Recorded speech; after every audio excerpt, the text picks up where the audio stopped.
Haleluya, salam sejahtera dalam nama Tuhan Yesus Kristus. Bahagia kita boleh kembali bertemu di minggu yang berjalan, yang sudah kita tinggalkan masuk ke minggu yang berikut.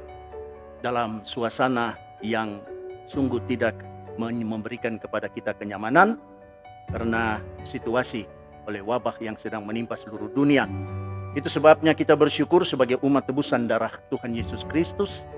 Kita masih punya waktu untuk datang bersekutu di dalam perhimpunan kita melalui media sosial yaitu YouTube. Dan biarlah melalui media ini kita boleh menjadi alatnya Tuhan untuk menceritakan kebaikan Tuhan bagi banyak orang. Mari sebelum kita masuk dalam firman Tuhan, saya mengajak kita untuk berdoa. Bapa Surgawi, Bapa di dalam Tuhan Yesus Kristus yang menjamin kami, yang memberikan kepada kami kepastian di dalam Tuhan Yesus Kristus oleh pekerjaan Roh Kudus di jam pagi, siang, dan malam hari yang telah Tuhan berikan kepada kami untuk dilalui. Kami mengangkat hati kami dan mengucap syukur bahwa Tuhan tidak pernah membiarkan kami sendiri. Janji-janji firman-Mu hidup dalam hati dan pikiran kami. Itu sebabnya kami berterima kasih bahwa Tuhan yang memberikan kepada kami kehidupan terus memelihara kami sampai kesudahan alam. Berterima kasih untuk hari ini kami akan mendengarkan berita firman Tuhan, isi hati Allah sendiri yang Allah berikan kepada kami di dalam Tuhan Yesus Kristus, yang menjamin hidup kami di dalam Roh-Nya yang kudus. Berterima kasih untuk semuanya. Hamba berdoa untuk jemaat Tuhan, Gereja Pantekosta di Indonesia, Jemaat Alfa Omega Pagar Alam. Tuhan mari sertai kami semua, sehingga kami tetap setia kepada Tuhan. Terima kasih Tuhan Yesus Kristus, di dalam nama-Mu kami mengucap syukur. Haleluya. Yang percaya katakan amin. Puji nama daripada Tuhan Yesus Kristus. Kita masih berada di dalam Injil Yohanes atau Injil Yahya. Kita masih tetap berada di sana di pasal 1 ayat 5. Ayat ini menerangkan kepada kita tentang terang itu bercahaya di dalam kegelapan dan kegelapan itu tidak menguasainya. Mari saudaraku kita perhatikan tentang ayat ini. Kalau minggu lalu kita sudah belajar tentang bagaimana cara kerja firman Tuhan ini.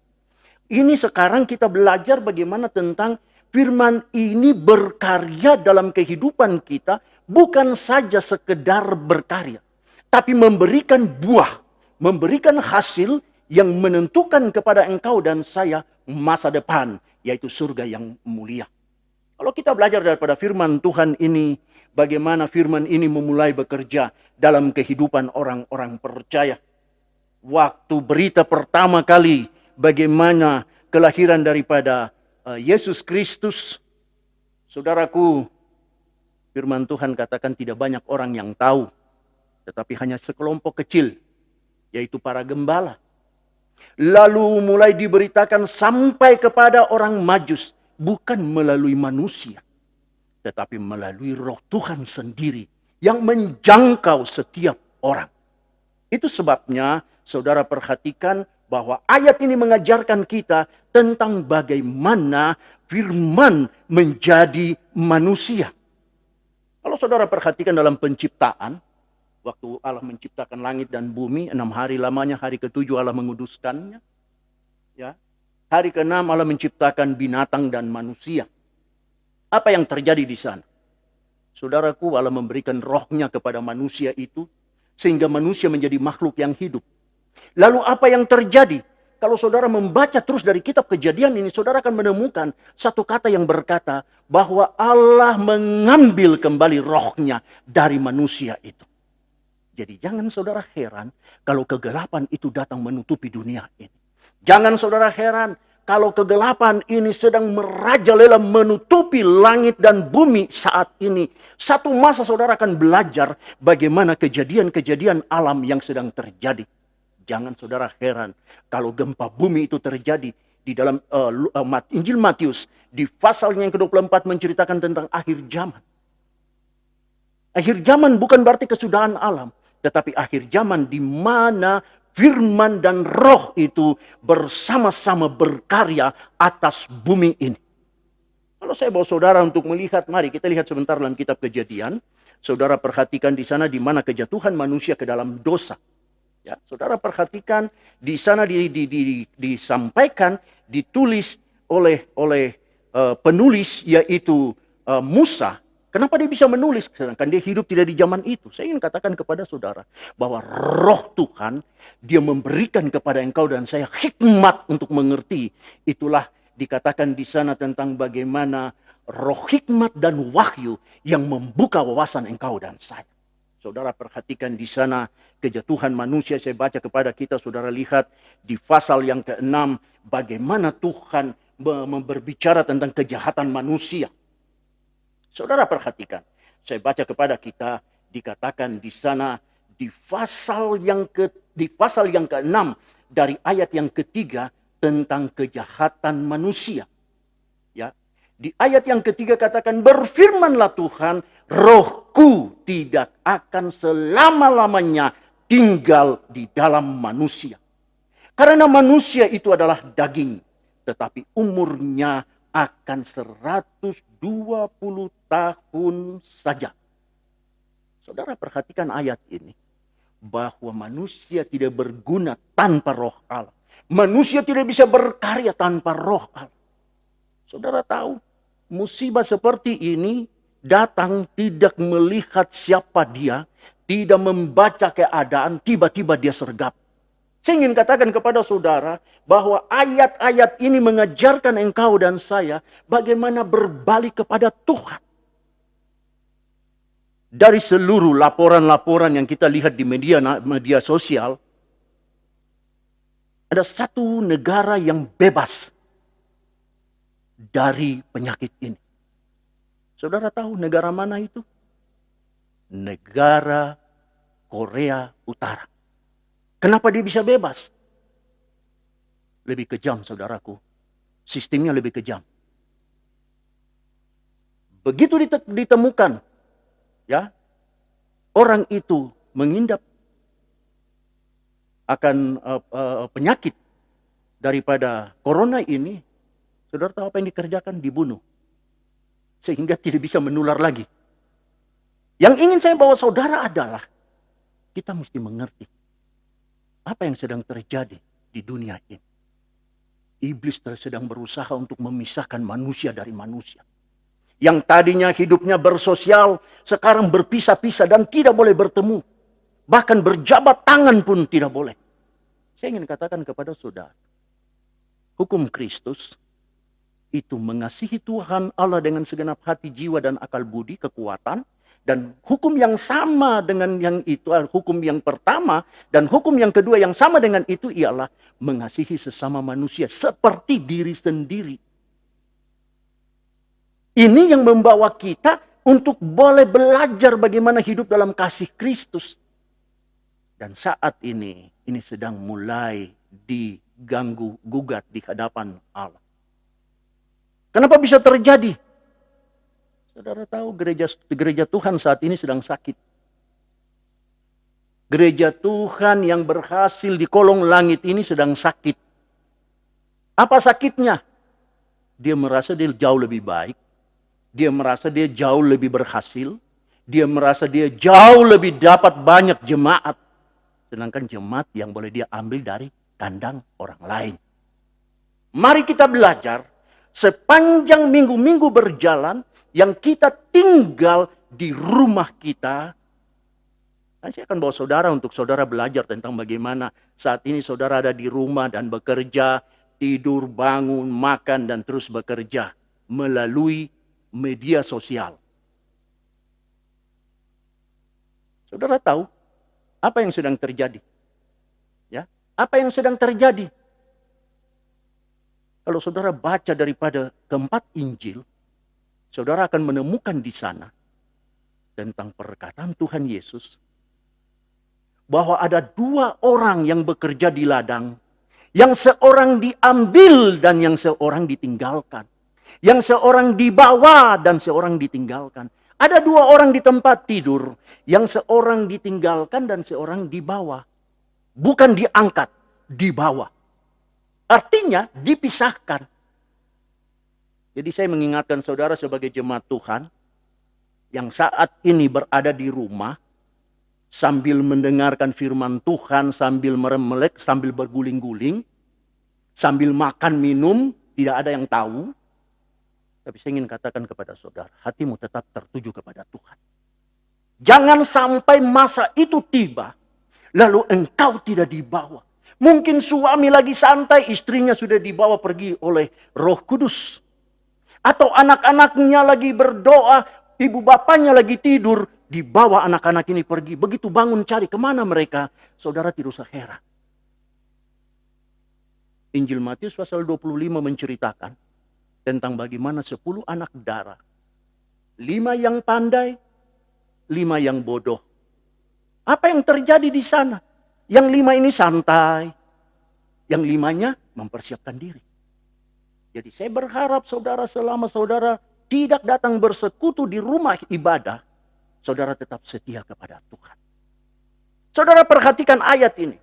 Dikatakan di sana terang itu bercahaya di dalam kegelapan dan kegelapan itu tidak menguasai. Saudara tahu apa yang sedang terjadi? Virus ini bukan kebetulan. Juga bukan niat siapa-siapa. Memang virus ini diizinkan harus ada. Injil Matius mencatat kalau waktu ini tidak dipersingkat, maka dari yang hidup tidak ada yang selamat. Mari saudara perhatikan baik. Apa yang ditujukan oleh firman Tuhan itu. Saya bawa saudara untuk melihat. Mari kita melihat dalam kitab Amos. Kita lihat sebentar di sana. Saya mengajak saudara supaya saudara bisa belajar daripada firman Tuhan ini. Bagaimana tentang kitab Amos yang dicatat oleh firman Tuhan tentang hari Tuhan. Saudara perhatikan di sana. Ya. Hari Tuhan Amos pasal 5 di ayat yang ke-18. Sampai ayat yang ke-20, saudara perhatikan. Dikatakan hari Tuhan, celakalah mereka yang menginginkan hari Tuhan. Apakah gunanya hari Tuhan itu bagimu? Hari itu kegelapan, bukan terang. Ayat 19 katakan, seperti seorang yang lari terhadap singa. Seekor beruang mendatangi dia.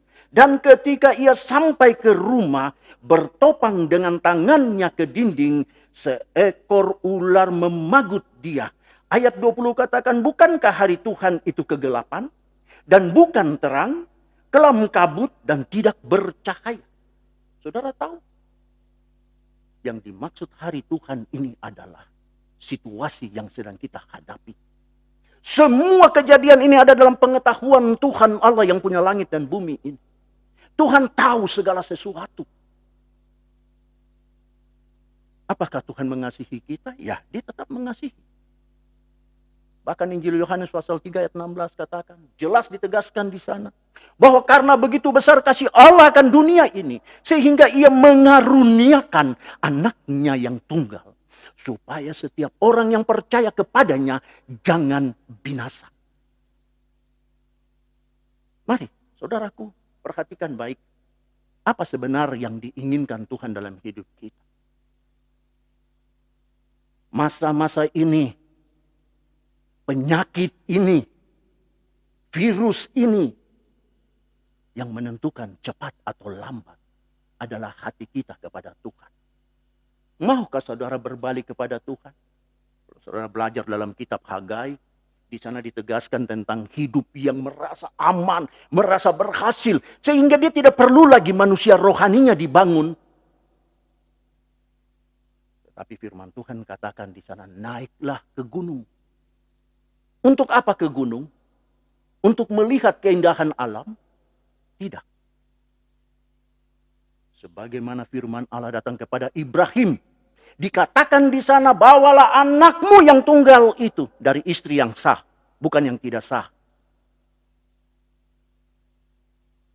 Korbankan itu kepadaku. Saudara tahu apakah Ibrahim menolak? Tidak. Tidak pernah dia menolak. dia melakukan tugas. Apa yang terjadi? Allah menyediakan kembali korban bakaran yang telah disediakan seekor domba. Saya bawa saudara untuk melihat tentang situasi yang saat ini sedang kita hadapi. Kalau saudara libur sebulan atau mungkin setahun atau mungkin selama-lamanya kita tidak beribadah karena penyakit ini, karena virus ini. Apa yang saudara buat?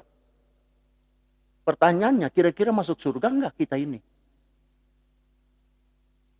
Mari belajar baik firman Tuhan. Kalau melihat di media sosial begitu ramainya ayat firman ini dikumandangkan, ditulis, dilakukan, disyairkan. Tuhan tidak butuh itu. Yang Tuhan butuh adalah pengakuan kita kepada Tuhan bahwa kita ini bersalah. Berbalik kepada Tuhan, minta ampun kepada Tuhan. Apa yang dikatakan oleh kitab Hagai? Saya baca sekali lagi supaya kita mengerti tujuan daripada firman Tuhan ini kepada kita tentang bagaimana kita harus hidup. Ya, saudara perhatikan. Saya bawa saudara untuk melihat. Mari, saudara perhatikan. Saya bacakan kepada kita di dalam kitab Hagai di pasalnya yang pertama. Saudara perhatikan. Saya bacakan kepada kita. Ya, mari saudara perhatikan. Ya, saya bacakan. Ya. Ajakan untuk membangun kembali bait suci. Saudara perhatikan, di ayat pertama di sana ditegaskan, pada tahun yang kedua zaman Raja Darius, dalam bulan yang ke-6 pada hari pertama bulan itu, datanglah firman Tuhan dengan perantaran Nabi Hagai kepada Zerubabel bin Shealtiel, Bupati Yehuda, dan kepada Yosua bin Yozadak imam besar, bunyinya, beginilah firman Tuhan semesta alam, bangsa ini berkata sekarang belum tiba waktunya untuk membangun kembali rumah Tuhan. Ayat 3 katakan, maka datanglah firman Tuhan dengan perantaran Nabi Hagai, bunyinya. Ayat 4 katakan, apakah sudah tiba waktunya bagi kamu untuk mendiami rumah-rumahmu yang dipapani dengan baik. Sedang rumah huruf besar yaitu rumah Tuhan ini tetap menjadi reruntuhan. Lahiriah kita lebih membanggakan dia ketimbang membangun manusia rohani kita. Saudara tahu apa yang terjadi? Kalau lahiriah kita lebih mementingkan membangun gereja yang luar biasa, full AC, naik pakai lift, walaupun di dusun, di kampung, orang berjuang membangun gerejanya sebagus mungkin. Firman Tuhan katakan Allah tidak diam di dalam bangunan yang dibangun oleh tangan manusia. Tapi Allah diam di dalam bangunan yang dibangun oleh tangannya sendiri. Yaitu imanmu, pengharapanmu, dan kasihmu kepada Tuhanmu. Manusia batiniamu sedang dibangunkan oleh Tuhan. Itu sebabnya saudara perhatikan akibat gereja tidak taat kepada Tuhan. Tidak datang menghampiri Tuhan dengan segenap hati. Oh, kita bisa biasa bahasa roh. Oh, kita lebih lagi kalau pujian kita. Oh, lagu-lagu kita lebih modern. Saya kasih tahu saudara. Saudara sedang berada di ujung jurang maut. Dengarkan baik. Dikatakan di ayat yang keempat, apakah sudah tiba waktunya bagi kamu untuk mendiami rumah-rumahmu yang dipapani dengan baik, sedang rumah ini tetap menjadi reruntuhan. Ayat 5. Sebab itu, beginilah firman Tuhan semesta alam. Perhatikanlah keadaanmu. Kamu menabur banyak tetapi membawa pulang hasil sedikit. Kamu makan tetapi tidak sampai kenyang. Kamu minum tetapi tidak sampai puas. Kamu berpakaian tetapi badanmu tidak sampai panas. Dan orang yang bekerja untuk upah, ia bekerja untuk upah yang ditaruh dalam pundi-pundi yang berlobang. Kita bersyukur pemerintahan negara dan bangsa kita mempunyai kebijakan yang luar biasa. Sehingga semua boleh diatur dengan baik. Yang punya utang terhadap bank bisa diatur. Itu peraturan pemerintah yang dikeluarkan oleh Kepres, keputusan presiden. Saya bawa saudara untuk melihat bahwa sampai masa yang sangat sulit akan terjadi. Mari saudara perhatikan di ayat selanjutnya dikatakan di sana. Ayat 7, beginilah firman Tuhan semesta alam, perhatikanlah keadaanmu. Ayat 8 katakan, jadi naiklah ke gunung, bawa kayu dan bangunlah rumah itu. Maka aku akan berkenan kepadanya dan akan menyatakan kemuliaanku di situ, firman Tuhan. Saudara perhatikan bahwa kita tidak tahu berapa lama kita berpisah.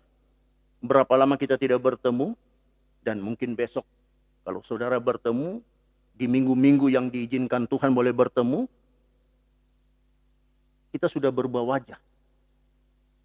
Yang tua menjadi lanjut usia, yang muda menjadi tua. Mari, saya bawa kita untuk memperhatikan bahwa hidup kita ini sementara. Jangan kita anggap sepele. Makanya saudara perhatikan bahwa hari Tuhan itu gelap. Hari Tuhan itu kegelapan. Tetapi pokok bahasan kita katakan bahwa terang itu bercahaya di dalam kegelapan dan kegelapan itu tidak menguasainya. Tinggallah dalam terang Kristus. Bangsa Israel waktu dibawa keluar dari tanah Mesir, apa yang terjadi di sana? Saudara tahu? Allah memberikan tulah yang ke-10, yaitu anak-anak sulung di tanah Mesir semua lenyap. Baik anak manusia, anak binatang, anak siapapun harus lenyap. Tetapi kenapa orang Israel bisa bebas? Karena mereka menaruh darah domba itu di tiang pintu, ya, dan ambang pintu, jenang pintu. Di sana darah itu ditaruh. Lalu selamatkah semua orang Israel? Tidak. Kalau yang berani keluar dari rumahnya, maka dia akan lenyap. Saya ingin bawa saudara untuk melihat bahwa malapetaka ini, virus ini, wabah ini, belum seberapa saudara. Belum seberapa. Besok akan lebih susah lagi hidup kita. Tetapi ini awal dari peringatan untuk engkau dan saya. Saya bawa saudara untuk melihat apa yang sedang terjadi. Kenapa saya katakan gereja Tuhan merasa diri lebih baik dari gereja-gereja yang lain. Sedangkan sama-sama menyebut nama Tuhan Yesus Kristus. Saya bawa saudara, mari kita lihat dulu dalam kitab Obadja. Kita perhatikan di sana. Supaya kita mengerti. Ini yang terjadi gereja akhir zaman seperti ini, saudaraku. Dikatakan begini, dalam kitab Obadja, nubuat tentang Edom. Pasal 1. Ya, dia katakan demikian. Penglihatan Obadja. Beginilah firman Tuhan Allah tentang Edom. Suatu kabar telah kami dengar dari Tuhan. Seorang utusan telah disuruh ke tengah-tengah bangsa. Bangunlah, marilah kita bangkit memeranginya. Ayat 2 katakan, sesungguhnya aku membuat engkau kecil di antara bangsa-bangsa. Engkau dihinakan sangat. Ayatnya yang ketiga katakan, keangkuhan hatimu telah memperdayakan engkau. Ya, engkau yang tinggal di liang-liang batu. Di tempat kediamanmu yang tinggi, engkau yang berkata dalam hatimu, siapakah yang sanggup menurunkan aku ke bumi? Ayat 4 katakan, sekalipun engkau terbang tinggi seperti burung Raja Wali, bahkan sekalipun sarangmu ditempatkan di antara bintang-bintang, dari sana pun aku akan turunkan engkau. Demikianlah firman Tuhan. Jadi jangan ada gereja pun yang merasa dia diberkati Tuhan karena makan minum pakai. Tetapi mari bersama-sama gereja Tuhan di seluruh dunia ini, di kolong langit ini, khususnya di Nusantara tercinta ini. Mari kita merendahkan diri di hadapan Tuhan. Saudara tahu, firman Tuhan mencatat dalam kitab Ayub, bagaimana Ayub ini seorang yang saleh dan jujur. Tapi dia mendapat tulah, mendapat musibah. Apa yang terjadi? Tak kala seluruh tubuhnya habis. dimakan oleh korengan. Bahkan harta bendanya lenyap. Anak-anaknya pun tidak ada yang tersisa. Apa yang terjadi? Dia berada di dalam kain kabung. Abu ditaruh di kepala. Artinya, siapa kami ini Tuhan? Kami ini manusia yang tidak lama lagi lenyap. Tapi kasihanilah roh kami ini. Supaya kami selamat masuk ke Yerusalem baru. Ke takhta kemuliaan anak domba itu. Mari, saudara perhatikan. Ada beberapa ayat yang kita akan belajar. Apa yang terjadi di sana? Saudara lihat di dalam pokok bahasan kita tadi, saya bawa kita kembali. Ya, di dalam Injil Yohanes di pasalnya yang pertama. Di sana dikatakan tentang terang itu bercahaya di dalam kegelapan dan kegelapan itu tidak menguasai. Saudara perhatikan, saya baca terus ayat selanjutnya. Di sana dikatakan, ayat 9 di sana dikatakan, terang yang sesungguhnya yang menerangi setiap orang sedang datang ke dalam dunia. Ayat 10 katakan, ia telah ada di dalam dunia dan dunia dijadikan olehnya. Tetapi dunia tidak mengenalnya. Gereja-gereja Tuhan berbalik segera kepada Tuhan. Sebab jika tidak berbalik kepada Tuhan, waktu Tuhan akan tiba. Apa dikatakan di sana? Ya. Tetapi dunia tidak mengenalnya. Seandainya engkau dan saya mengenal Tuhan dengan hati yang tulus ikhlas, situasi seperti ini kita rela bantu, rela menopang pemerintah ini, rela mengorbankan apa yang kita punya kepada pemerintah. Saudara takut miskin? Jangan takut. Presiden sudah memberikan kelonggaran kepada orang-orang yang bekerja.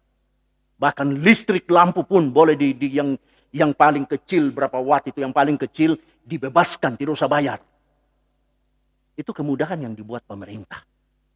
Mari saudaraku, saya ingin kita belajar lebih dalam lagi. Bagaimana tentang janji firman ini. Saudara perhatikan di sana di ayat yang ke-11. Ia datang kepada milik kepunyaannya. Tetapi orang-orang kepunyaannya itu tidak menerima dia. Tidak menerima dia. Tidak menerima dia. Berarti gereja Tuhan sudah tidak punya kasih lagi. Hablum minanallah, hablum minanas. Itu hukum. Hukum yang tidak bisa dibatalkan oleh siapapun. Saudara tahu hukum itu? Mengasihi Tuhan Allah dengan segenap hati, jiwa, akal budi, dan kekuatan. Dan mengasihi sesama manusia seperti diri sendiri. Ini hukum. Hukum inilah yang Tuhan berikan kepada manusia. Apa yang bisa kita dapat daripada firman ini? Saudara renungkan baik, perhatikan baik apa keinginan Tuhan. Kalau saudara perhatikan dalam kitab Wahyu, saya bawa saudara untuk melihat dalam kitab Wahyu tentang bagaimana janji Tuhan untuk orang-orang percaya. Itu sebabnya jangan pernah takut saudaraku. Tinggallah di dalam kuasa Tuhan. Tinggallah dalam kebenaran firman Tuhan. Tinggallah dalam hidup saudara bersama-sama dengan Tuhan. Saya bawa saudara untuk melihat. Dikatakan di Wahyu pasal 1 tentang langit yang baru dan bumi yang baru. Saudara dengarkan di sana. Saya bacakan kepada kita di ayatnya yang pertama katakan, lalu aku melihat langit yang baru dan bumi yang baru. Sebab langit yang pertama dan bumi yang pertama telah berlalu. Dan laut pun tidak ada lagi. Ayat 2 katakan, dan aku melihat kota yang kudus, Yerusalem yang baru, turun dari surga, dari Allah yang berhias bagaikan pengantin perempuan yang berdandan untuk suaminya. Ayatnya yang ketiga katakan, lalu aku mendengar suara yang nyaring dari takhta itu berkata, lihatlah kemah Allah ada di tengah-tengah manusia. Dan ia akan diam bersama-sama dengan mereka. Mereka akan menjadi umatnya dan ia akan menjadi Allah mereka. Ayatnya yang keempat katakan, dan ia akan menghapus segala air mata dari mata mereka.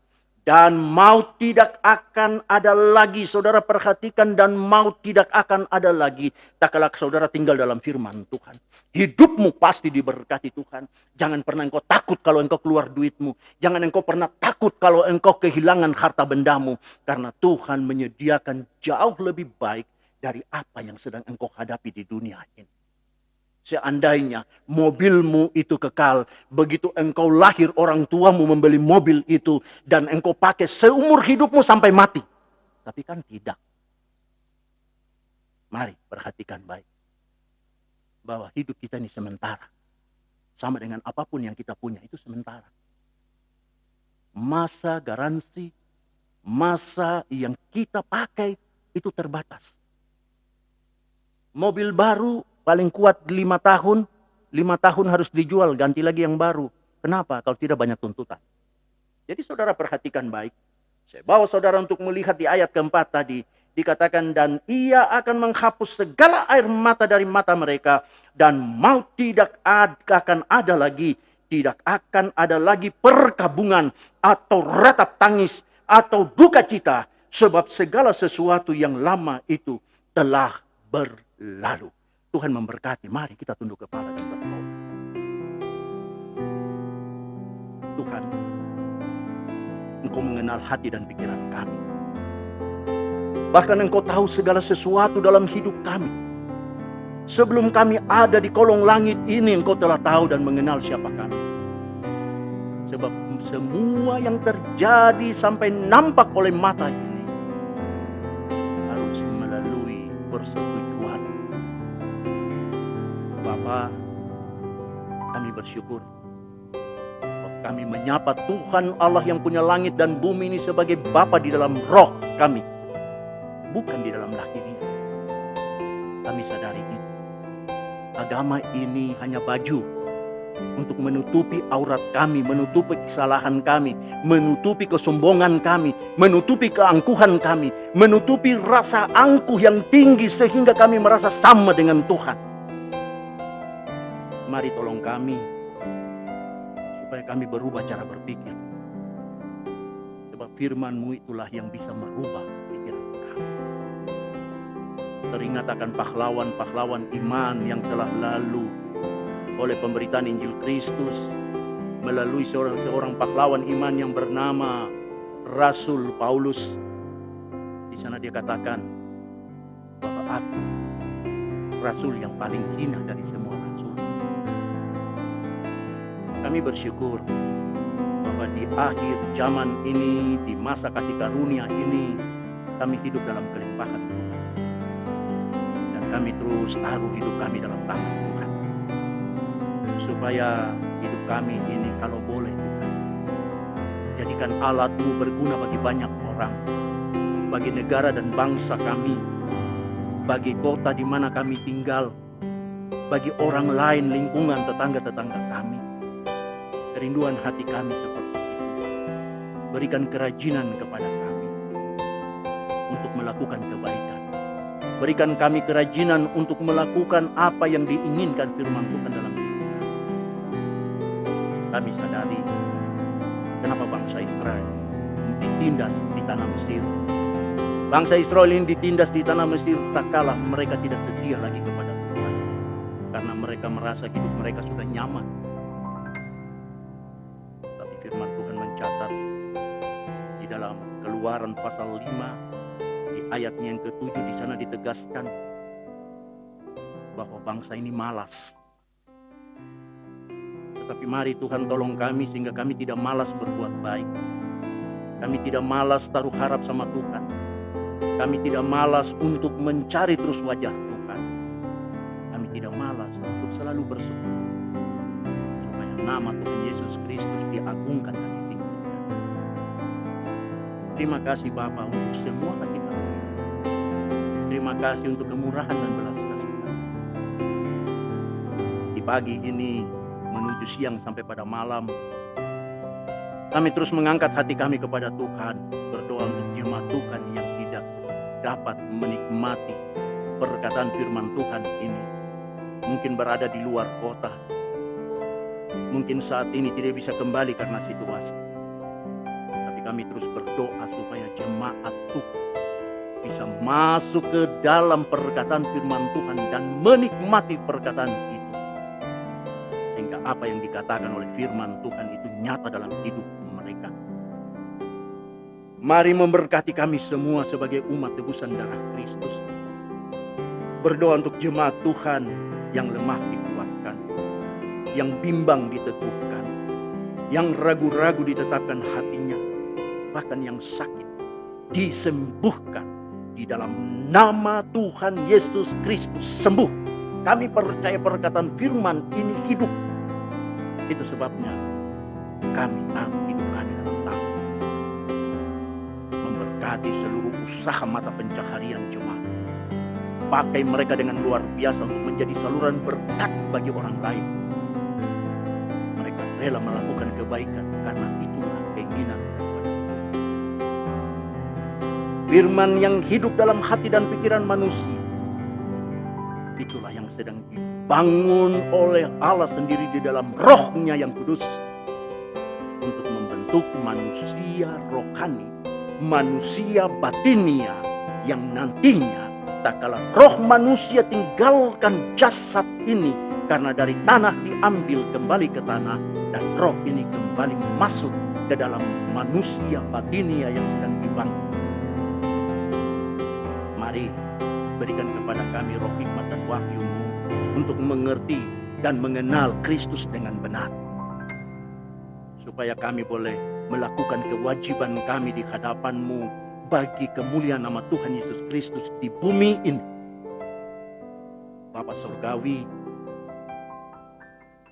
kami berdoa, menyerahkan juga ke dalam tangan Tuhan. Berdoa untuk pemerintahan negara dan bangsa kami. Tidak habis-habisnya kami terus berdoa. Supaya negara dan bangsa ini boleh ada di dalam perlindungan dan kasih sayang surga. Dari Aceh, Sabang, sampai ke Papua Merauke. Dari Timur Rote sampai ke Sulawesi Utara Miangas. Negara ini milik Tuhan. Kami percaya itu karena Tuhan punya rencana besar bagi negara dan bangsa ini. Kami bersyukur bahwa Tuhan itu baik sehingga memelihara negara dan bangsa kami. Menyerahkan ke dalam tangan Tuhan. Berdoa untuk Bapak Presiden Joko Widodo. Kami taruh dalam tangan Tuhan sebagai kepala negara. Dalam rumah tangganya pun dalam tangan Tuhan. Bahkan Bapak Wakil Presiden Bapak Maruf Amin, kami juga taruh dalam tangan Tuhan. Rumah tangganya, keluarganya, terutama negara dan bangsa ini. Berdoa untuk para menteri, lembaga tinggi negara, TNI, Polri, bahwa negara ini tetap ada dalam tangan. Kami percaya bahwa kasih sayang Tuhan tidak pernah berubah sendiri. Itu sebab mari pelihara negara dan bangsa. Dari tingkat pusat, tingkat daerah, provinsi, kabupaten, kota, kecamatan, kelurahan, RW, RT, sampai ke pelosok tanah air. Negara ini milik Tuhan. Mari kami bawa kota kami pada Tuhan. Kami tahu kota ini Tuhan berkati. Kota ini Tuhan jaga. Itu sebabnya utara, selatan, timur, barat, kota ini dipagari oleh malaikat Allah. Memberkati para pemimpin kota ini.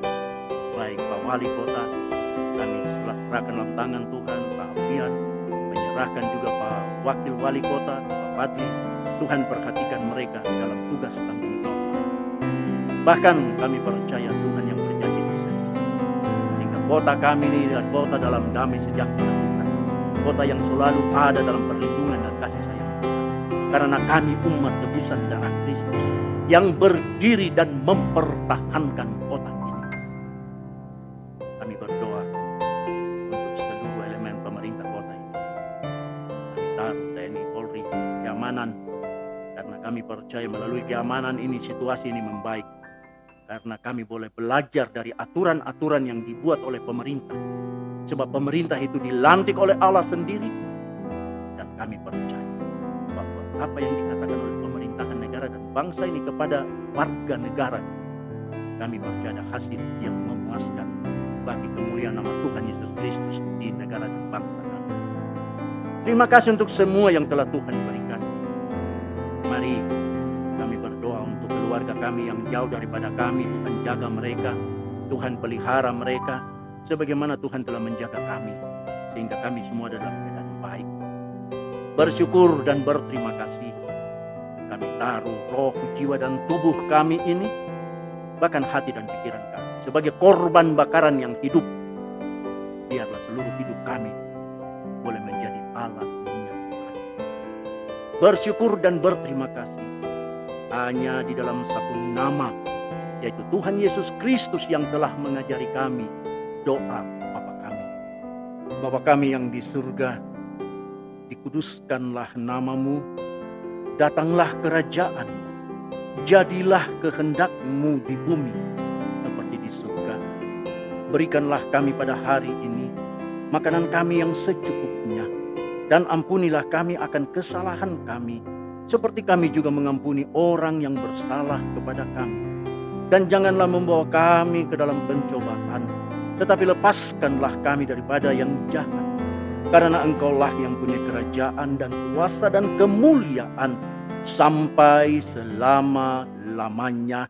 Angkatlah tanganmu, jemaat Tuhan, umat tebusan darah Kristus.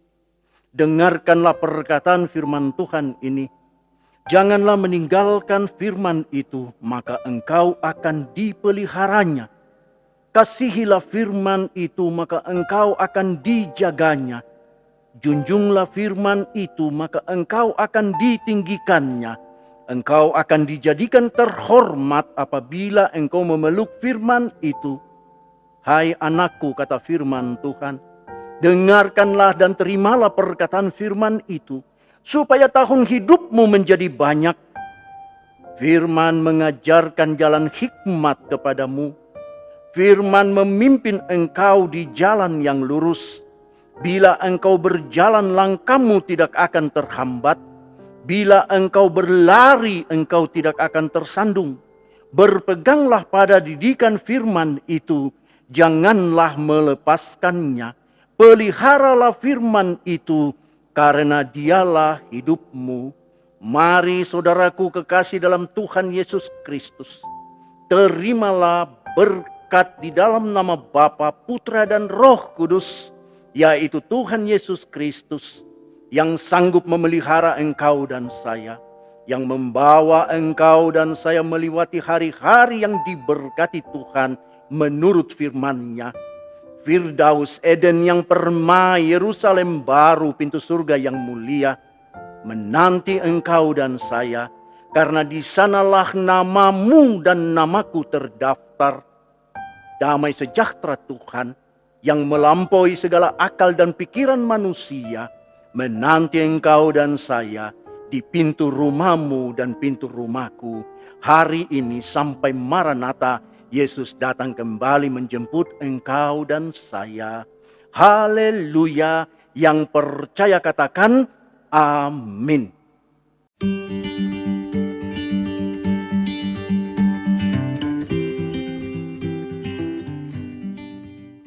Puji nama daripada Tuhan Yesus Kristus. Saya percaya bahwa kita semua diberkati Tuhan. Dan ada satu hal yang ingin saya ingatkan sebagai pengumuman, bahwa tanggal 10 di hari Jumat Agung, ya, kita mengadakan perjamuan kudus.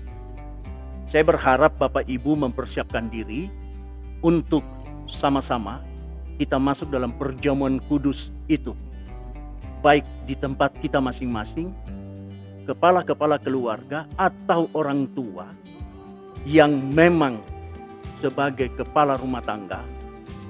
Saya berharap kita akan belajar bersama-sama bagaimana bertanggung jawab untuk membimbing, membawa keluarga kita kepada Tuhan Yesus Kristus. Tuhan memberkati.